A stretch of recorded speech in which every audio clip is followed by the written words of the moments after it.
Oxlep Business, Oxfordshire's local enterprise partnership. And we're going to be talking about how to build your sales message. How to build your sales message. We're not going to start for another few minutes. So please let us know if you're watching in the chat. And we will kick off in maybe 2 minutes time.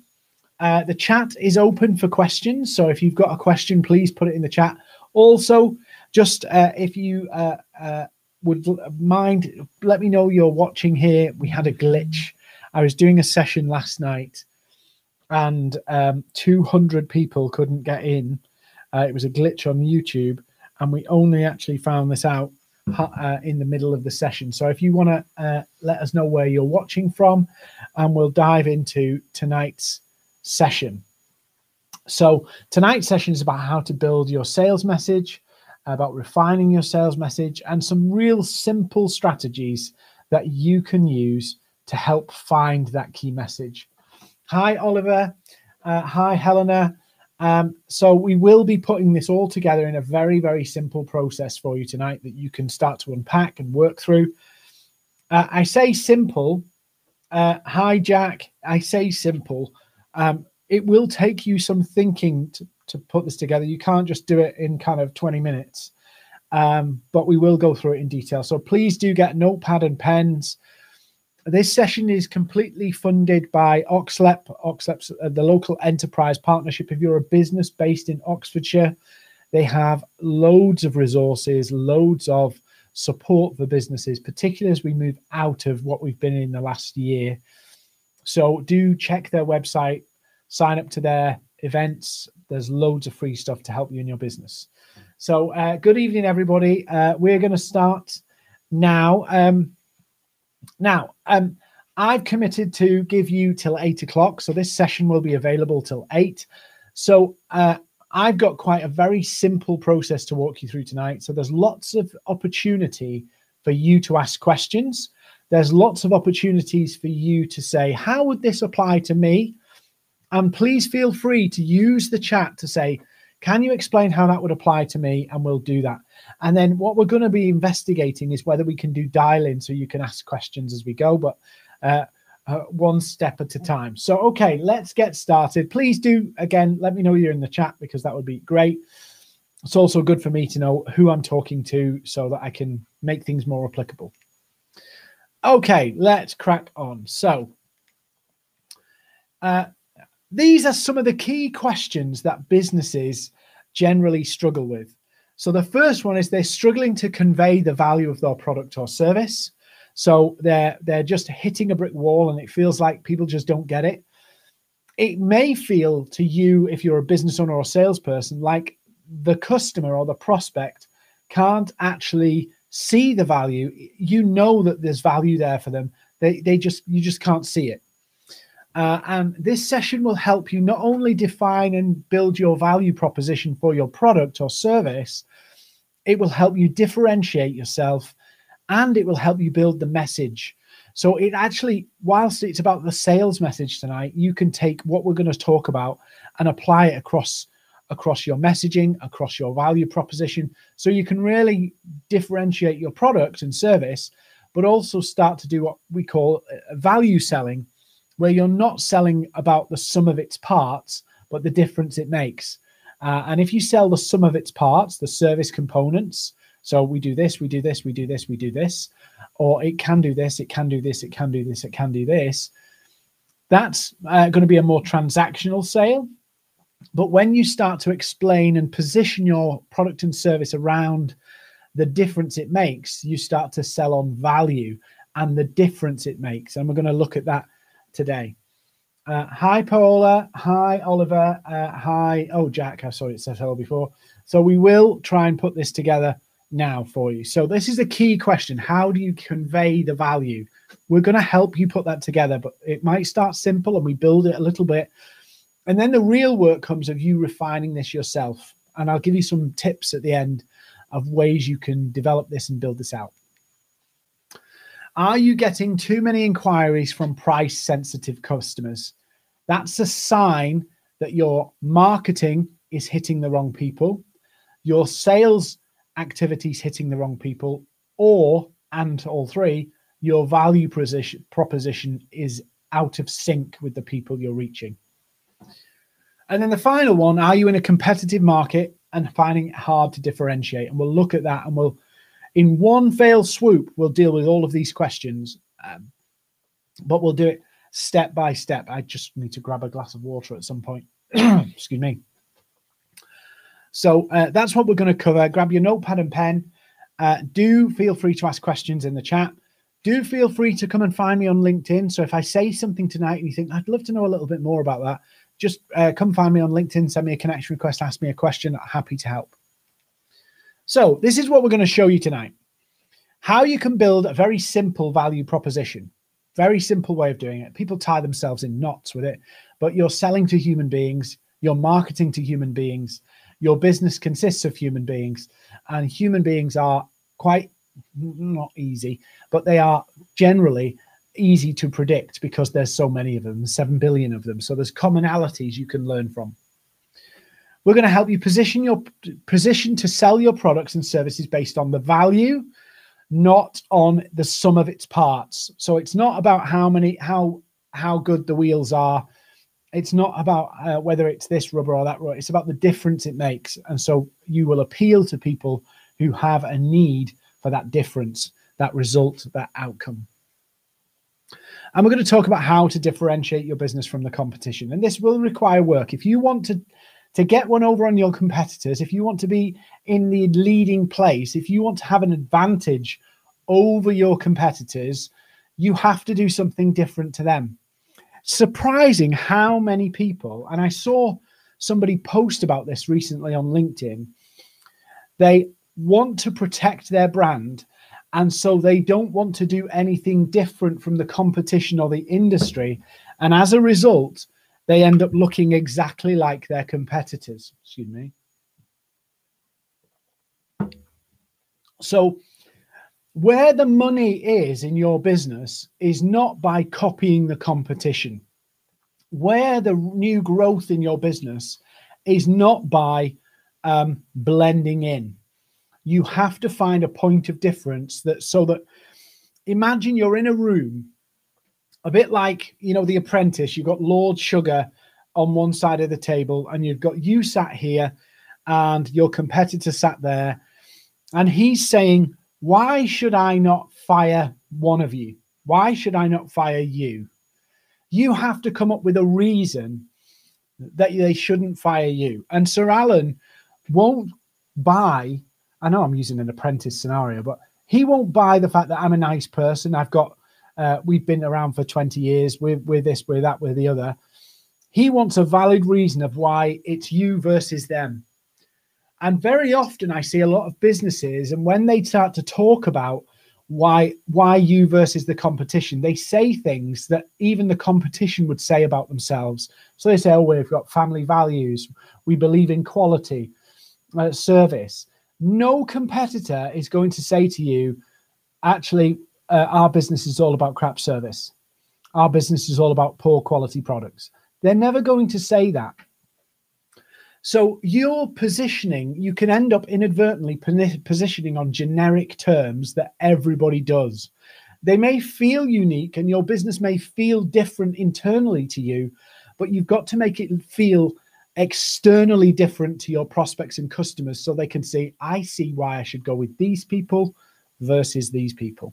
So this is what we're going to look at. We're going to look at how to build a simple value proposition, very simple way you can do it. Then how you can start to use that to sell on value rather than the sum of its parts. As I would say, transactional selling, the sum of its parts, versus value selling, where it's about the difference it makes into that business. Then we're going to look, again, how to differentiate yourself from the competition. So let's start with looking at finding your value. Finding your value. So excuse the cheesy imagery. I thought I'd put some cheesy imagery in this one. What does your customer value? Now, the amount of times I've met with businesses, and I'm sure you're different to this, but the amount of times I've met with businesses and they say, oh, we're unique. We're different than our competitors. We offer so much value to the customer. And I say, so what does the customer value? What does the customer value?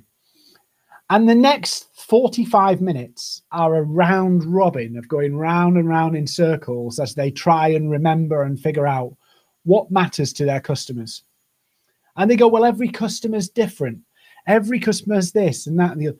There are commonalities of value that your customers have. There are reasons that people choose your product or service. And there's a lot of people who choose it for a particular reason.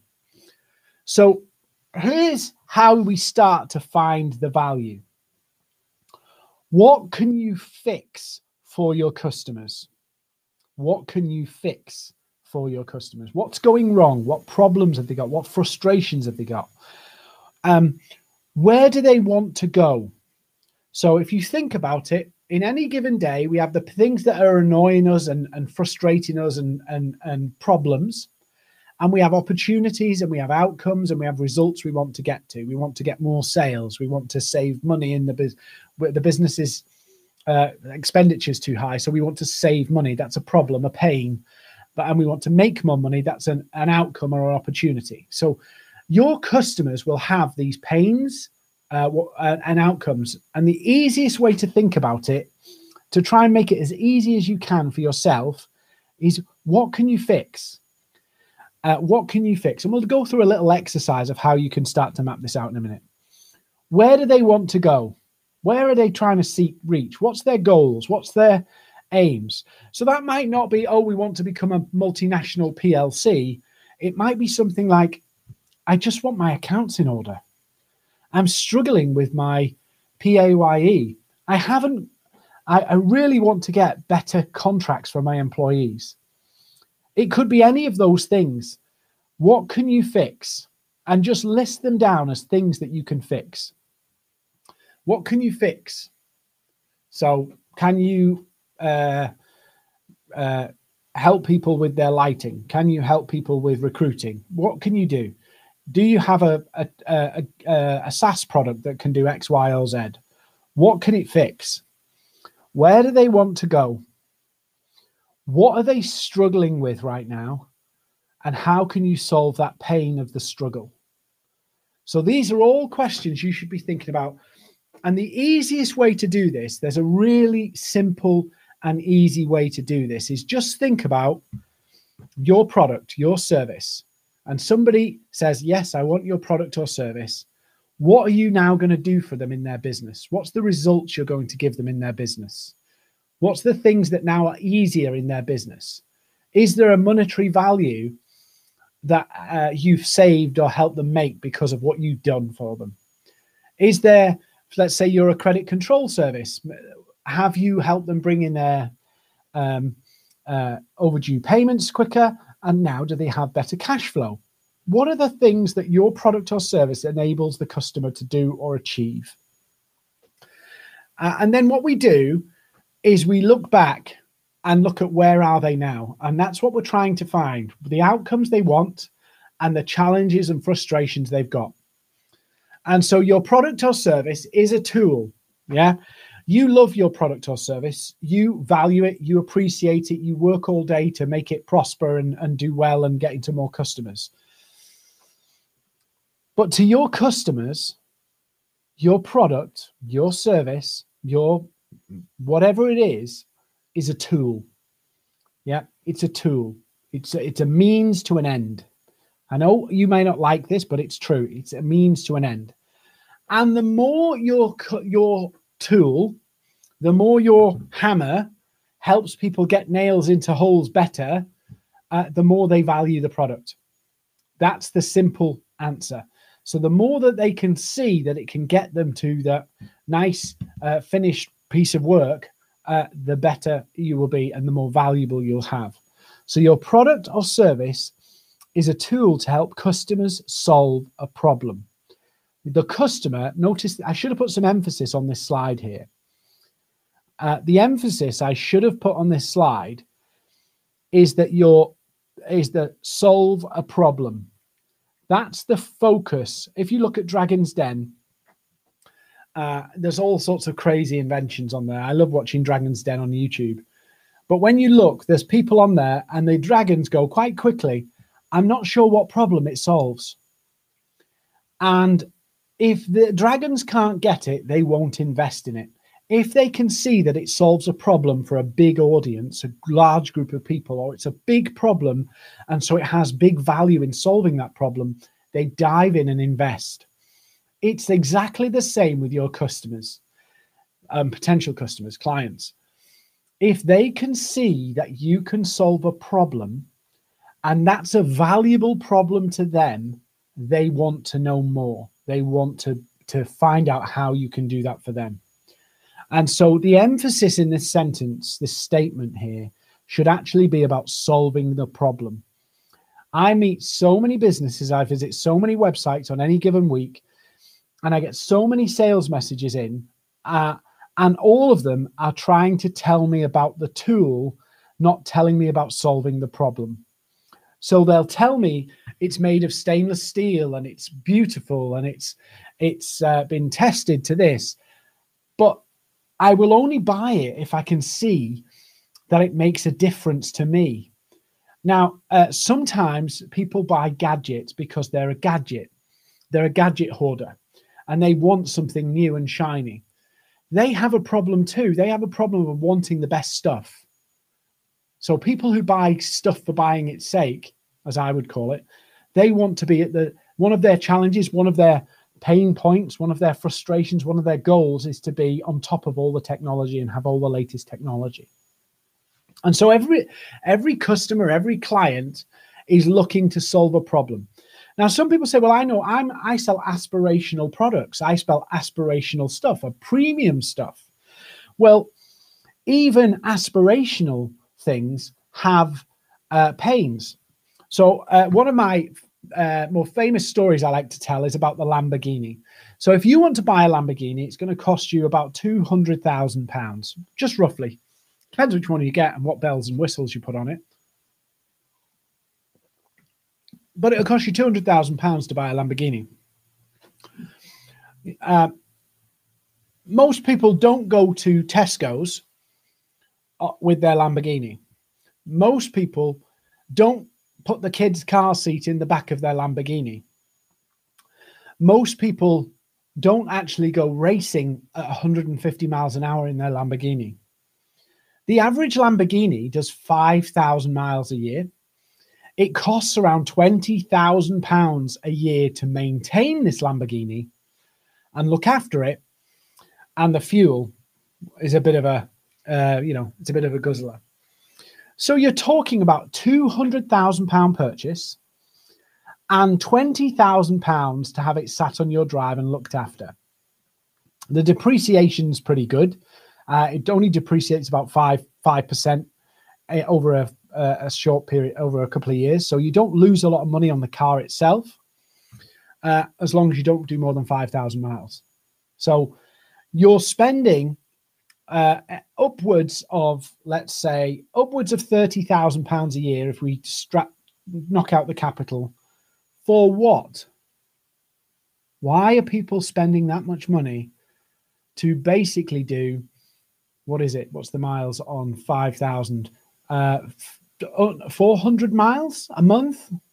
400 miles a month. They're spending £30,000. 400 miles a month. That's just over 10 miles a day. My maths aren't great on this numbers. 10 miles a day. They're spending £30,000 to do 10 miles a day, a year. So that's £600 a week, something like that. Is that right? £600, something like that. So why are they buying this Lamborghini? It's not for the budget. It's not for the ease of travel. It's not for getting over the speed bumps more comfortably. Why are they buying this? They're buying this Lamborghini because they want to make a statement. They want to tell themselves and other people they've arrived. They have a need. A Lamborghini is not by no means the same market as a Rolls-Royce. It's by no means the same market as a Bentley. But the Lamborghini is appealing to people who go, look, I've made it. I'm a success. Yes, there are a few people who buy it for the speed and all of those things, but the vast majority of people actually buy it for what it makes a statement to them and about them to other people. So where's the problem in wanting a Lamborghini? You want to prove something to yourself and you want to prove something to other people. And so people buy Lamborghinis for that very reason. And Lamborghini's marketing strategy is about making a statement. When you buy a Lamborghini, you are making a statement to the world and a statement to yourself. Actually, when you think about it, over 5 years, it's about a £500,000 statement that you're making to other people and yourself. So when you think about that, it's a £500,000 statement that they've just made to themselves and to the world. And what's the pain of them doing it? They want to be recognized and they want to recognize themselves. They're telling themselves and telling other people, I've arrived. There's the pain. The pain is wanting to be recognized for their achievement. They want to feel a success. They want to show that they're a success. It's actually quite buying a Lamborghini is actually quite a very image focused thing. And so you can have pains with images that are not just negative, like, body shape and all that kind of stuff. You can actually have pains with your image about external things that are not connected to you as a person. It's about who you want people to see you are. So a little bit of a tangent there, but what I'm trying to say is the product is a tool to get somewhere else. You buy the Lamborghini to show the world you've arrived. You spend the £500,000 over a 5-year period into fuel and all that kind of stuff, £500,000 to literally convince people that you're the big cheese. So what's your customers' problems? So let's have a look at this. This is a bit of an exercise. I'm going to patronize you, so forgive me, but I'm doing it because if I can do this in a real simple way and you can take this away, you can make it more complex and make it fit your business. So I'm going to use a very simple model to do this. So if you've got a piece of paper, this is really simple to do. Just carve the paper in half, not carve it, draw a line in the piece of paper in half. Just draw a line straight down the middle. And on the left-hand side, write down the results you can get for customers. Now, when you start, the results will probably be a bit wishy-washy. They won't be very compelling. And that's okay, because as you do this more, you sharpen up. And I'll show you how this is. So I've used an example of a recruitment company. And these aren't perfect examples because I'm not in recruitment, but I've tried to use something that you can see these, because if you're in a business, we all experience recruitment. So the first column on the left is what results you can you get for your customers? What results can you get for your customers? And you write down a couple on that side. So as you can see on this left-hand side, I've got what results can you get for your customers? And then the first one is help people recruit new employees. That's the most basic. We help people recruit new employees. I'm a recruitment company. Then I'm going to go a little bit more complex and go, well, okay, lots of people do that. What do I do a little bit different? Well, I help companies find the right people for the roles. Okay. And I help companies hire the right person first time. So now let's reverse engineer the problems that customers have to need you. So the first problem is they want to hire staff. They're looking to hire staff. We need to hire some staff. So it's a very generic problem. The second one, help companies find the right people for the right roles. They're getting lots of applications, but none of them are suitable or a good fit. So you can see how we're reverse engineering the value of your service to find the people who need you, the people who will value your service. Then the third one, we help companies hire the right person first time. So that maybe they're not finding the right people first time. Maybe they're having to stopgap hire, or maybe they're making compromise hires.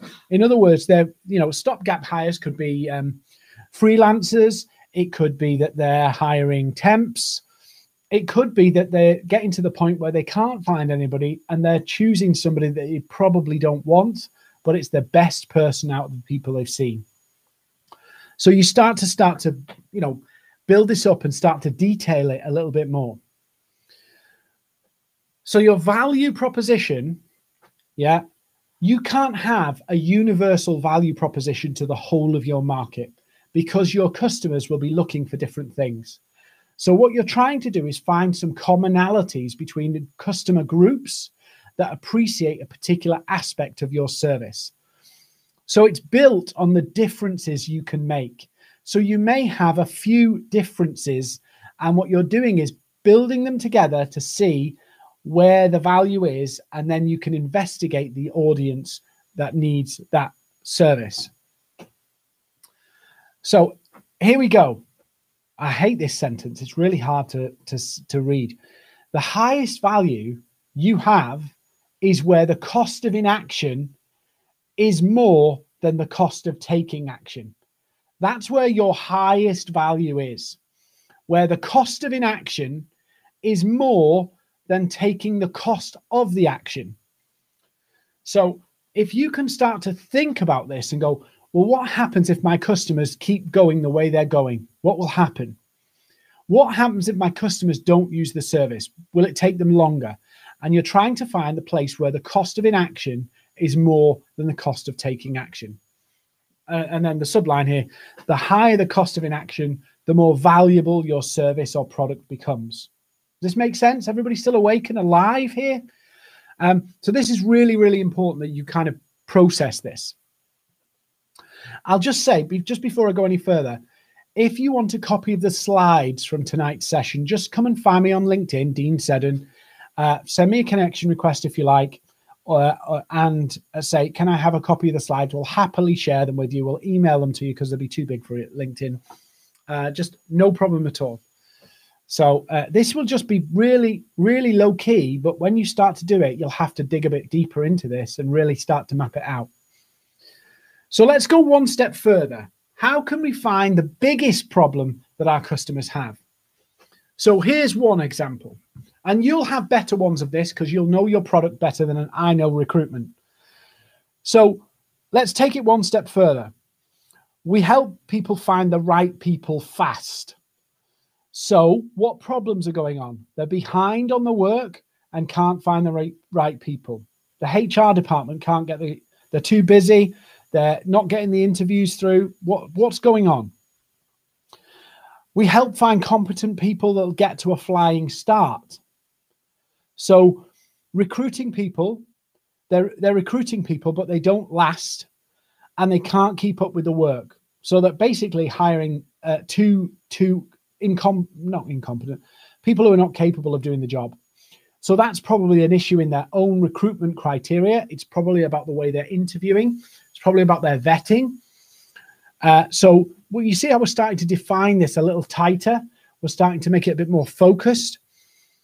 And then another one I came up with is we help find people who fit into the company culture. So what's happened if they're really focused on getting people to fit the company culture? Well, they've probably had a bad hire. They've probably experienced politics and fiefdoms in the business. They've probably had empire builders. They've probably had disputes and rows and fallouts. So you're starting to deepen that message and find the ones that are the most resonant. So you find the value and create your value proposition from this exercise.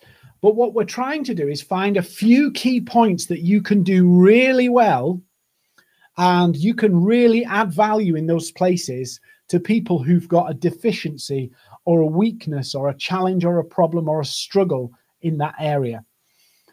This is the Commerce 101, but when we're running our own businesses, when we're kind of darting around, we lose sight of all of this stuff. We get lost in it. We get lost in our product, and we forget, because we love our product so much, particularly if you own your own business, you're in love with your own product. Your business is your baby. And so you can become blind to the fact that other people don't see it the way you do. And doing this exercise is effectively forcing you to think like your customer. You have to go through and go, well, why? Why would that matter?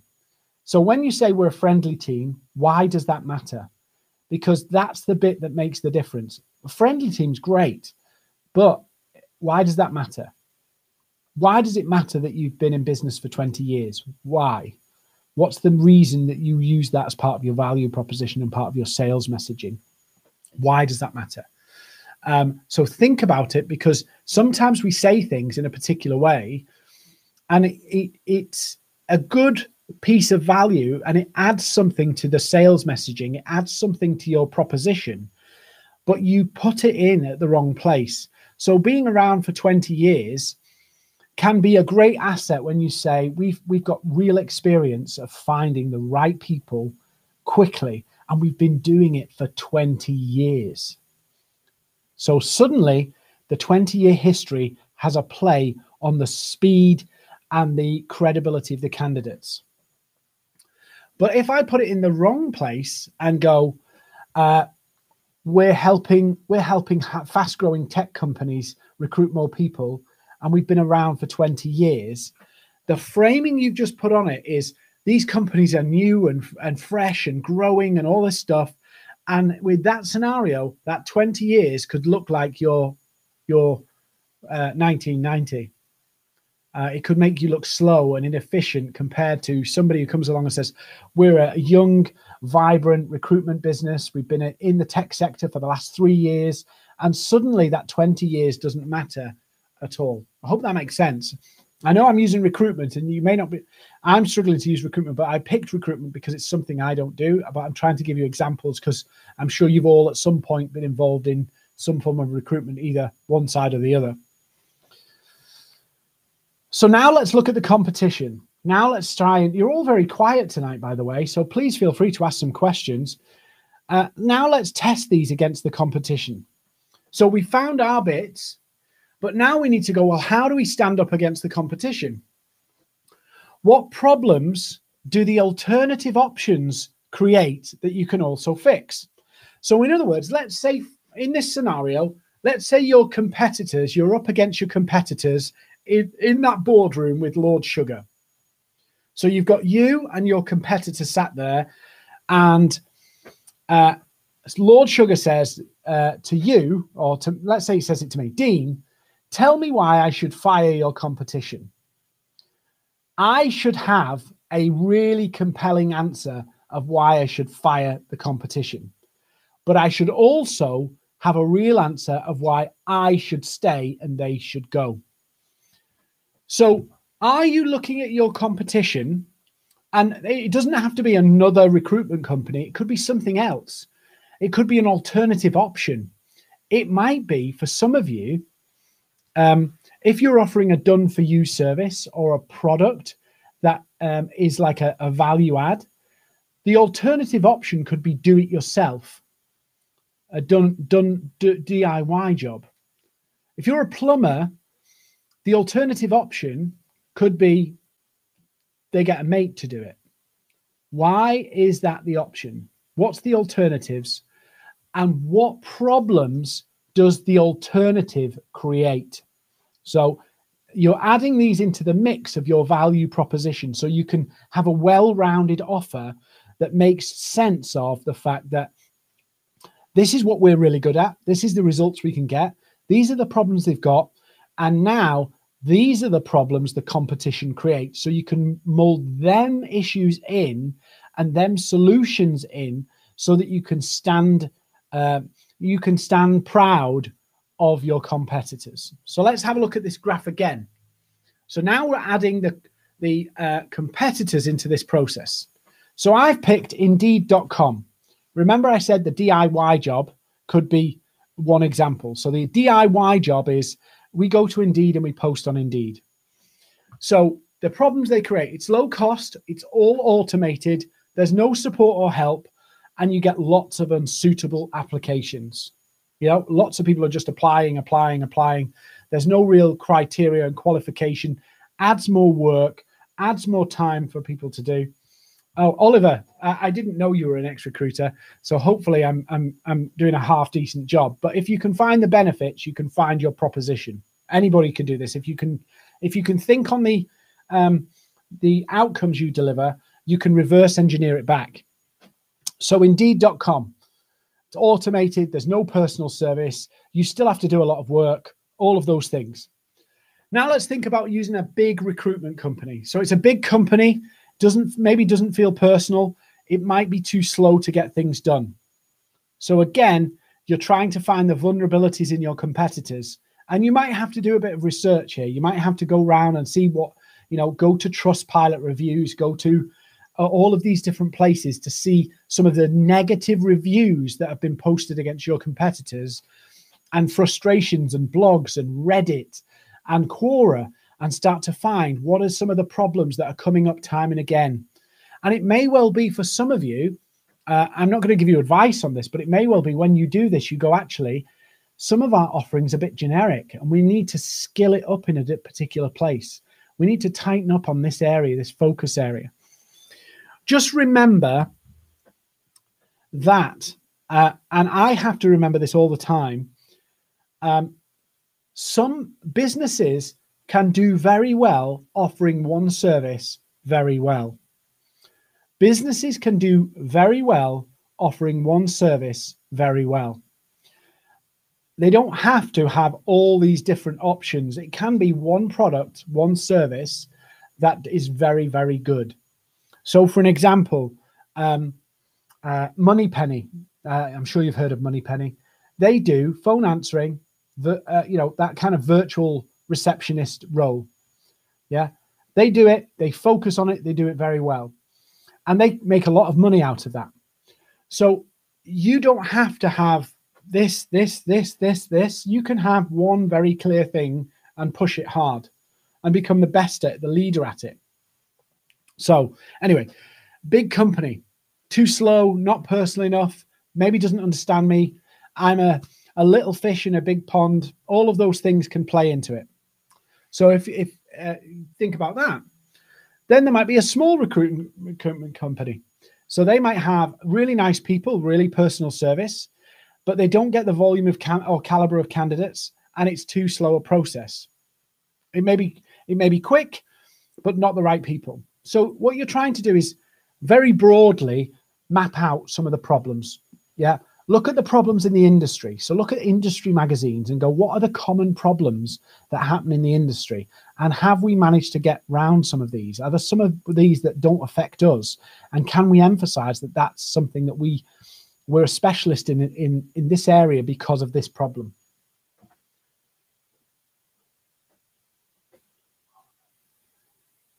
Yeah, Oliver, brilliant.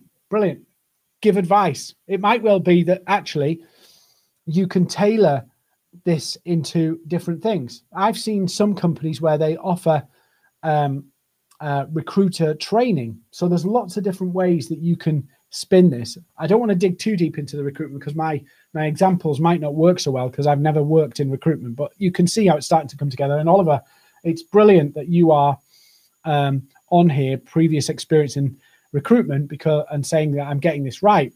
And it makes sense because I've never done this before with recruitment. I've done it with a few clients, but I'm just really pulling it down together. So now you're going to bring all of these thoughts together, and I'm just going to use a cheesy example to show you, and then we'll do some questions. So if you've got any questions, please put them in the chat now, because I'm nearly wrapped up. It's a very quiet session tonight. It's normally, I spend about 20 minutes dealing with questions and answers and things. So let's bring all those thoughts together. Yeah. If you're trying to be everything to everybody, I know you've seen this before. It's a very common thing, and people go, oh, I've seen this before. If you're trying to appeal to too many people on too many fronts, you won't land any message. You won't land any message. You have to be really focused and really pick a couple of key things where you can add value. Companies will pay the extra. I struggled with this. When I first started in business, I was probably the cheap and fast camp. That's where I was when I started in business. And I would work my socks off to get it. And it was always cheap and fast. Yeah, cheap and fast. And one day I realized that some people are selling what I was offering at the time. I was in printing at the time. They were selling what I was doing for double the price. Double. And doing it slower, but it was better. And people were happy to pay for it. And then when I went, well, I'm going to try and increase my prices because I want to make that money. But my audience, my positioning, my marketing, my selling, my mentality about my selling, my mentality about my positioning, my mentality about my business was still fast and cheap. And so it takes quite a journey for you to go, well, actually, I'm going to be good and fast. It won't be cheap. And so you have to really position in. And, you know, I have these horror stories, even to this day. I was talking to somebody 2 or 3 days ago in my industry, and they said to me, you do realize that service you charge to people for £10,000, that consulting you charge for £10,000, I know a company that's about the same size as you charging £50,000 for pretty much the same thing. And at that point, I felt a little bit sick. And you will go through this. It's not about, yes, you can win being the cheapest. But if you position right, it's about value. It's about giving value. And the value is tied to the customer with the biggest problems. And your research piece from the exercise we just did is to literally go, which of these problems have the biggest cost of inaction? So if the customer does nothing about this, where's the biggest cost? Where's the biggest problem? So whilst this is a very common picture you see on social media, I used it here to drive home the point that you have to kind of hang your hat on a few key value points. It might be 2 or 3. It won't be 10, and it won't be 20, and it won't be 50. It'll be 2 or 3 real good messages. And your prospects, your potential clients and customers will probably latch onto one. So they'll latch onto one key point, one key message, and the other secondary messages, the secondary points that you can do will just further prove to them that you're the best choice. It'll just further demonstrate to them that you can add the most value. So, you know, for an example, if you've been let down by a supplier and you need X amount of widgets by next Friday, and it's a hard stop date, you have to have this done. Speed is everything. And then the second option is price. People start to focus on the price and managing the price. So think about this. It might be one key message, one key pain point, one key result you can deliver, and the other couple that you choose to use are the secondary or supportive messages. So funny screen, very true. But now let's put all of this together. So we've done this alternative options. We've done and tightened up these pain points. We started with them very generic and we tightened them up a little bit more. And then we analyzed them against the competition. Then we looked at this and remembered we need to pin it on a couple of things, not everything.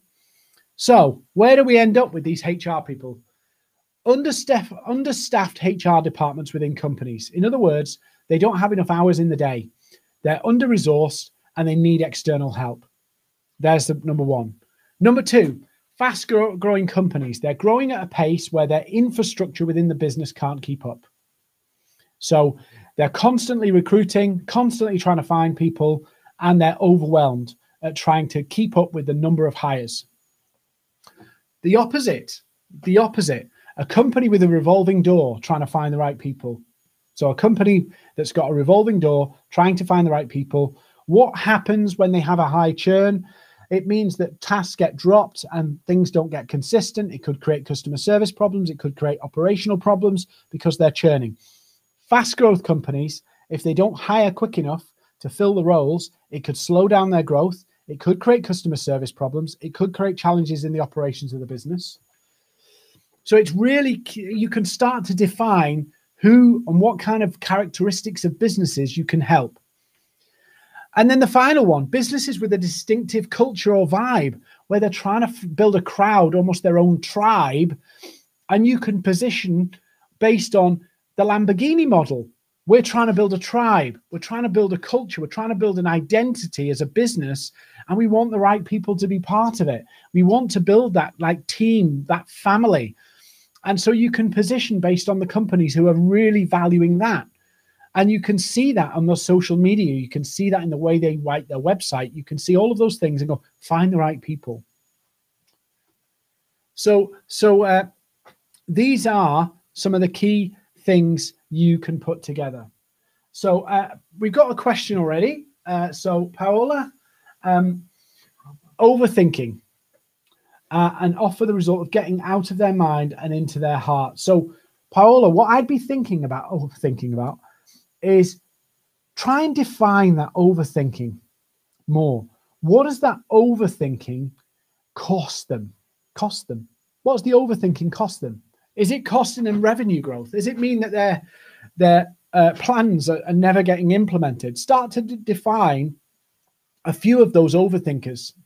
Maybe they overthink and write plans and plans and plans and never do anything with it.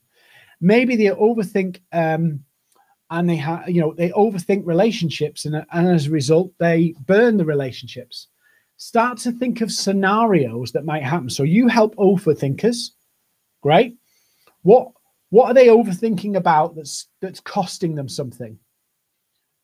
So that when you position your service, when you position what you're offering to them, you can research this and quantify against the cost of them continuing to overthink, rather than doing something where the price becomes the focal point, or the components that make the service become the focal point. So yeah, you're overthinkers, and worriers get out of their heads and into their heart. Maybe out of their heads and into their heart. But what I think, Paola, is what is the result of not being an overthinker? Because when I read head to heart or mind to heart, when I think of that, it doesn't tell me the result. What's the result? So I just think about that and whether you can put something else. Yeah, I help people who long for a more authentic life to align with their true self and life purpose. Yes, but what would that help them? Why? What's the why? Why do they want that? What's the end goal that they want? Oliver, how long should we... So once you've defined them, so what I do is, I don't know whether you can see it here, but I've got scribble on my walls. And as I work them, I go onto social media and I post about the pain points that I'm working on. And I see how people respond. I see how many views this one gets versus the other. And I make note of it. And then I crystallize them on my wall and work them. And normally I've got at any given time, probably about tops 6, absolute top 6. And I have particular angles that I will go with a product for a period of time. So 3 months is a good time to do that and to go after. So particular companies with particular propositioning. So for an example, with tech companies, it might be one thing. With professional services companies, it might be a couple of others. And there will be common ones that go across the two.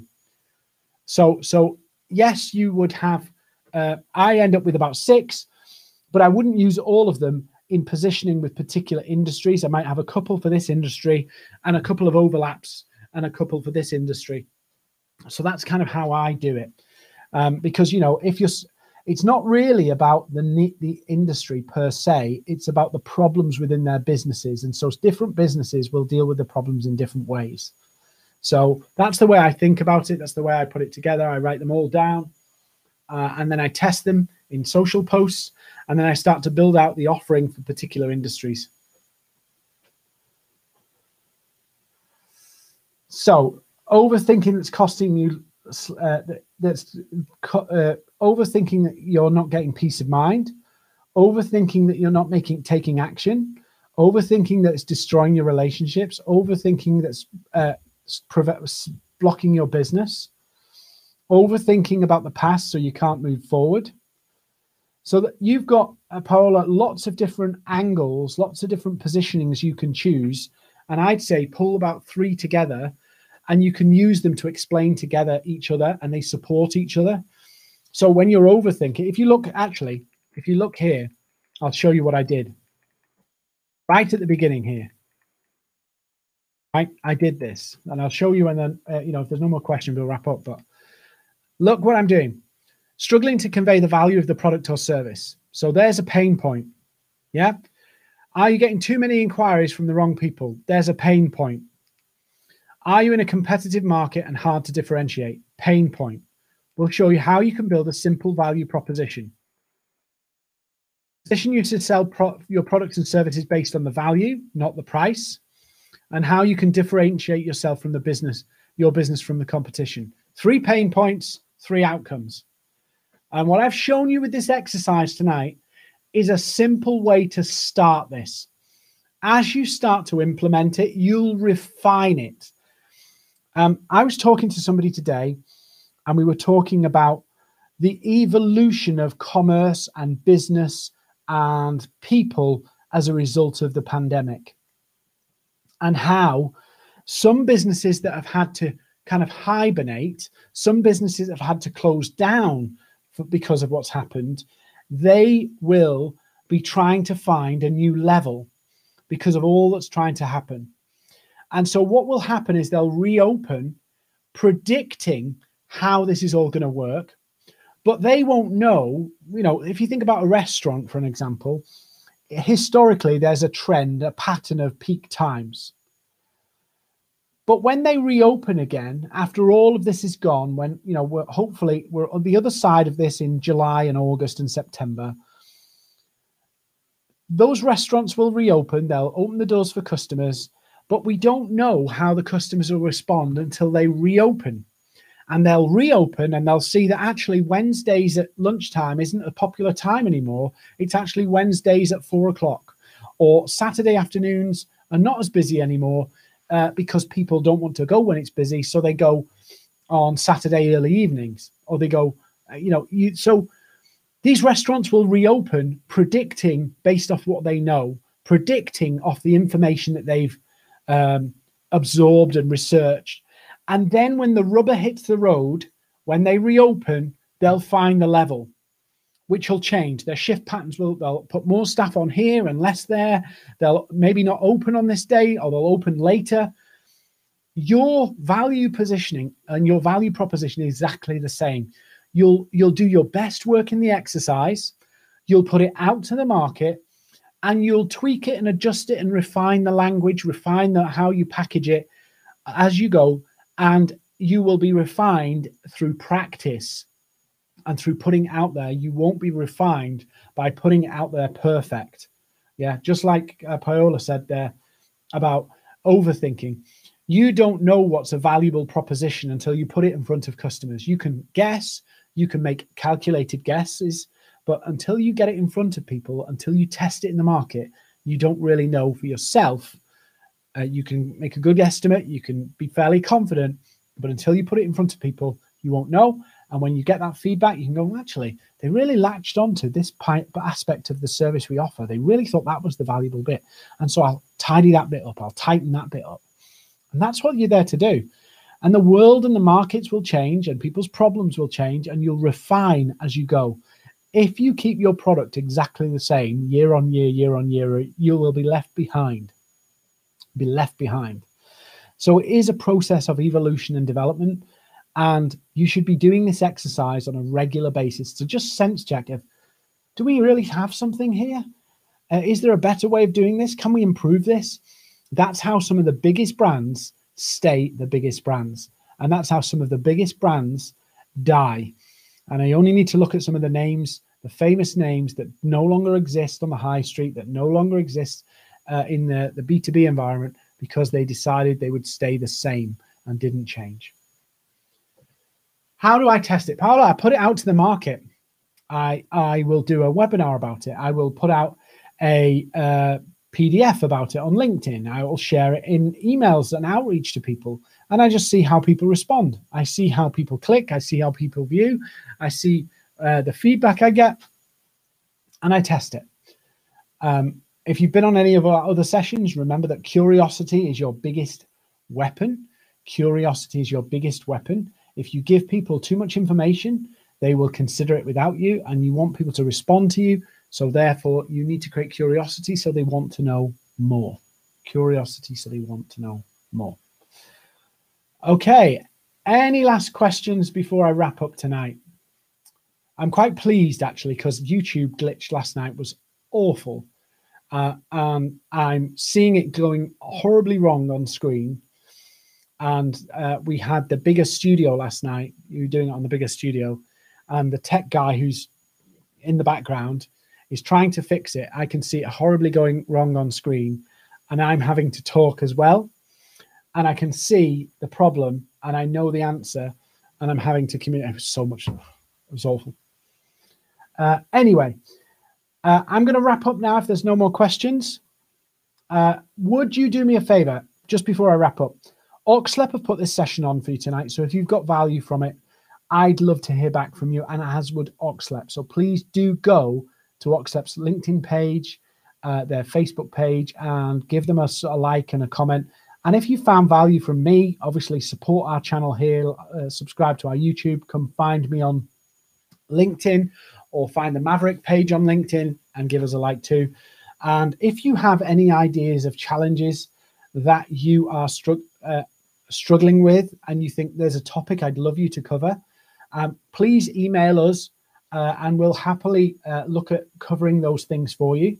So please do drop us an email if you want some more help or support on something, and we'll look to do a session on it for you.